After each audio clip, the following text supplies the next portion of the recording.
اب بات بڑگام میں منائے گئے انٹرنیشنل وومنز ڈے کی کریں گے۔ کشمیر کے دوسرے ضلعوں کے ساتھ ساتھ آج بڑگام میں بھی انٹرنیشنل وومنز ڈے منایا گیا۔ اس کو لے کر آج گورنمنٹ ڈگری کالج بڑگام میں ایک خاص پروگرام منایا گیا، جہاں پر کئی کلچرل پروگرامز کے ذریعے اس دن کے بارے میں بتایا گیا، جس میں کالج میں پڑھ رہے اسٹوڈنٹس نے بھی حصہ لیا اور اس دن کے بارے میں بتایا گیا۔ اس موقع پر انہوں نے بات کرتے ہوئے کہا کہ آج کے دن عورتوں کو ان کے حقوق کے بارے میں بتایا جاتا ہے اور سماج میں عورتوں کی کیا اہمیت ہے اس کے بارے میں بھی آج انہیں جانکاری دی گئی۔ انہوں نے کہا کہ عورتیں سماج میں ہر شعبے میں مردوں کے برابر ہے اور مردوں کے برابر کام کرتی ہے، اور کسی بھی شعبے میں آج کل عورتیں جو ہے وہ مردوں سے پیچھے نہیں ہے۔ 8 مارچ ہے، یہ کیسے مطلب سیلیبریٹ کیا جاتا ہے as an international women's day? کیوں اس کو ہم انٹرنیشنل وومنس ڈے بناتے ہیں؟ تاکہ ہم جو وومنس کے کنٹریبیوشن ہے، وومنس کا جو رول رہا ہے سوسائٹی میں، اس کو اپریشیٹ کر پائے اور ان کو مطلب سوسائٹی کے پاس لا پائے کہ کس ہر دن خواتین کا ہے۔ اور وومن عورتوں کے حقوق کی اگر بات کریں ہم تو قوانین ڈفرینٹ طریقے کے قوانین دیے گئے ہیں۔ وومن جیسے رائٹس کی بات کرتے ہیں، ہم وومن امپاورمنٹ کی بات کرتے ہیں، تو جیسے ہم آئے دن دیکھتے ہیں کورٹس میں ڈومیسٹک وائلنس سے پیڑت جو خواتین ہوتی ہے وہ آتی رہتی ہے یا مینٹیننس سیکھ کر رہی ہوتی ہے۔ اس کے علاوہ بہت ایک برننگ ایشو ہے کہ جو خواتین ہیں ان کو جو اپنے پیرنٹس کی پراپرٹی ہے ان میں سے حصہ نہیں دیا جاتا ہے، جو کہ ہمیشہ اگنور ہوتا ہے یہ ایشو۔ بٹ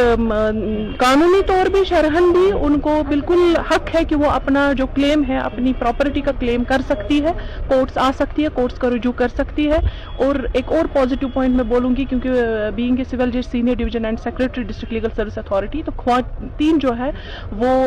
کوالیفائی کرتی ہے فری لیگل سروسز کے لیے۔ ان کو بس اتنا ہی ہونا چاہیے کہ وہ ایک خواتین ہے، ان کو ہم فری جو ہے وکیل دیتے ہیں یہاں پر ڈسٹرکٹ لیگل سروس اتھارٹی کی طرف۔ میجورٹی آف کیسز جو ہے فیمیلز کے جو ڈومیسٹک وائلنس کے شکار رہے ہیں یا سیکشول ابیوز کے شکار رہے، ان کو کیا ہو سکتا ہے؟ جیسے میں نے اندر ان کو بولا، بہت سارے مینٹل ہیلتھ ایشوز ہو سکتے ہیں فیمیل میں، تو ان میں سے ایک بہت ہی اہم ہے، that is PTSD، post traumatic stress dis order.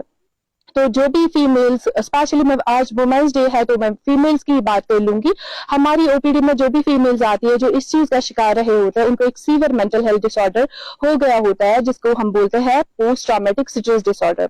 Post traumatic جو ہی ان کے ساتھ کچھ ایسا ہوتا ہے، کوئی ایسا ایکسیڈنٹ ہوتا ہے، کوئی ایسا ابیوز ہوتا ہے، اس کے بعد وہ 2-3 دن تک اگر ہم بات کر لیں گے تو وہ گریف میں ہوتے ہیں کہ ہمارے ساتھ ایسے کیا ہوتا ہے، غم ہوتا ہے، ان کو گریف میں چلے جاتے ہیں، اس حد تک یہ نارمل ہوتا ہے۔ بٹ آفٹر 4 منتھس کے بعد ان کو کیا ہو جاتا ہے، ان کے پاس وہ فلیش بیکس آتے ہیں، وہ ان کو سونے نہیں دیتے ہیں، بالکل وہ ان کو پریشان کرتے ہیں، ان کا ذہن خراب کرتے ہیں، ultimately they fall in the zone of post traumatic stress dis order. ویسے پیشنٹس پھر جب ان کو مینٹل ہیلتھ پریکٹیشنر کی ضرورت ہوتی ہے، وہ جب ہماری OPDs میں آتے ہیں، دیکھیے سائیکیٹری میں ایک چیز ایسا ہے کہ وہاں پہ ہسٹری ریویل کرنا بہت ہی ٹف چیز ہوتا ہے، ٹھیک ہے۔ سائیکیٹری میں ہم پروفیشنلز کو مطلب سپاہی بننا پڑتا ہے، جاسوس بننا پڑتا ہے، کوئی بھی ہمیں کھل کے نہیں بولتا ہے، بیکاز آلریڈی ایسے جو ڈس آرڈرس ہے یہ ان میں اسٹگما لگا ہے، بولتے ہیں کہ اگر ہم نے بات کی، اوپنلی بات کی، ہمیں مت لیبل ہو جائے گا، ہاں یہ تو شکار ہو گئی ہے مطلب ٹراما کی شکار ہو گئی ہے، ابیوز کی شکار ہو گئی ہے، یا ڈپریشن۔ کشمیری میں ہم نہیں بولتے ہیں یہ پاگل گم، بٹ اٹ از ناٹ پاگل کنڈیشن۔ تو یہ آج دنیا بھر کے ساتھ ساتھ جموں کشمیر میں بھی انٹرنیشنل وومنس ڈے منایا گیا۔ آپ دیکھ رہے تھے خبر اب تک کی خبروں میں فی الحال اتنا ہی، مجھے دیجیے اجازت، آپ دیکھتے رہیے وائس ٹی اردو۔